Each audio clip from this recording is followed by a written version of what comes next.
For 10 full minutes waiting for someone to say, "That's not true." Because Trump can't go to heaven. He's far too busy down here running hell. The moment originated from a monologue delivered by Colin Jost and Michael Che. The segment focused on compiling public statements, political actions, and recurring themes associated with Trump and his allies. Rather than introducing new information, the monologue relied on existing material reorganized to highlight patterns and contradictions. The comedic structure emphasized repetition. Statements made across different time periods were presented sequentially, creating a narrative that suggested consistency in tone and strategy. This approach shifted the focus from isolated incidents to broader behavioral trends, allowing the audience to interpret the material as a cohesive pattern, rather than disconnected moments. Trump's public persona, built on confrontation and media dominance, provided a foundation for the satire. His long-standing criticism of media institutions combined with frequent engagement across those same platforms was framed as a contradiction. The segment highlighted how opposition to media coverage coexists with reliance on that coverage for visibility and influence. Leavitt's role within Trump's communication strategy became a central component of the segment. Something he's constantly monitoring, and he's always on top of it, as well as his national security team and our intelligence agencies under this president have really increased the coordination and cooperation between the federal government and local law enforcement across the country. As a spokesperson, she has consistently defended Trump's positions, challenged unfavorable narratives, and framed criticism as politically motivated. The monologue presented her responses as part of a recurring cycle, suggesting that messaging often follows a predictable structure, regardless of the specific issue being addressed. The satire extended to the broader communication strategy surrounding Trump. Legal challenges, media criticism, and political opposition were depicted as being framed in similar terms, often described as coordinated attacks or evidence of bias.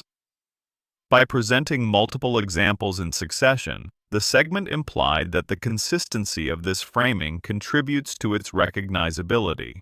People across our country who aspire to bring violence and do harm against their fellow Americans, these are threats that the administration takes seriously. They are thwarting 24/7 around the clock. Often they don't make the news. We have the best law enforcement in the world, and they're working around the clock under this president. The historical relationship between Trump and Saturday Night Live added context to the exchange. Trump has previously criticized the program for its portrayals while also participating in it as a host. This dual relationship introduced an element of irony as engagement with the platform both amplifies and challenges his public image. The reaction to the segment followed a familiar pattern. Supporters of Trump criticized the monologue as biased and unrepresentative, while others viewed it as a legitimate form of political satire. And by people that are, in many cases, paid agitators. They're paid by the radical left to do it. You talk to these people, they don't even know, half of them don't even know what they're doing. They say, I don't know. Leavitt's response emphasized concerns about media influence, arguing that repeated portrayals of political figures in comedic contexts can shape public perception beyond entertainment. The amplification of the segment through digital platforms contributed to its impact. Clips circulated widely, allowing audiences beyond the show's original broadcast to engage with the material.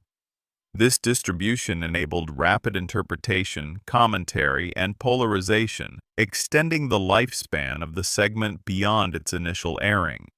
The structure of the monologue relied heavily on juxtaposition.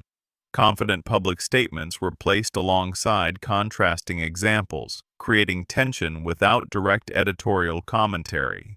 I built the military and rebuilt it and made it really strong, and my first administration, along with a lot of other things we did. We had a great first term. This technique allowed the humor to emerge from the contrast itself rather than from explicit argumentation. The broader implication of the segment lies in its illustration of modern political communication dynamics. Public figures operate within an environment where statements are continuously recorded, shared, and recontextualized. When these statements are reorganized within a comedic framework, they can produce narratives that influence audience perception.